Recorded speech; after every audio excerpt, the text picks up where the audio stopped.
Soit à calculer la limite, lorsque x tend vers plus l'infini, de 1 moins racine x sur 1 plus x. Je vais transformer la fonction et je vais écrire c'est égal à la limite.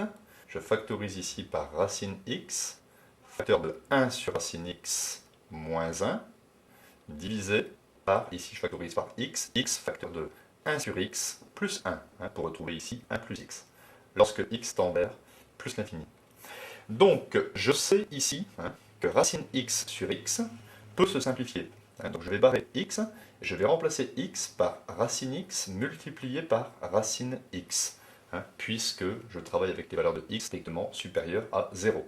Je peux donc simplifier, et j'obtiens est égal à limite de 1 sur racine x moins 1, divisé, il me reste ici racine x, facteur de 1 sur x plus 1, lorsque x tend vers plus l'infini.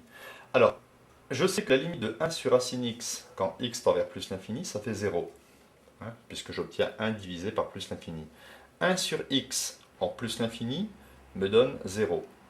Donc la limite de cette fonction lorsque x tend vers plus l'infini est équivalente à la limite, et il me reste moins 1 sur racine x fois 1, c'est-à-dire racine x, lorsque x tend vers plus l'infini, et moins 1 divisé par plus l'infini me donne 0. Donc cette fonction tend vers 0 lorsque x tend vers plus l'infini, donc on peut dire aussi que y est égal à 0, est asymptote horizontale à cette fonction lorsque x tend vers plus l'infini.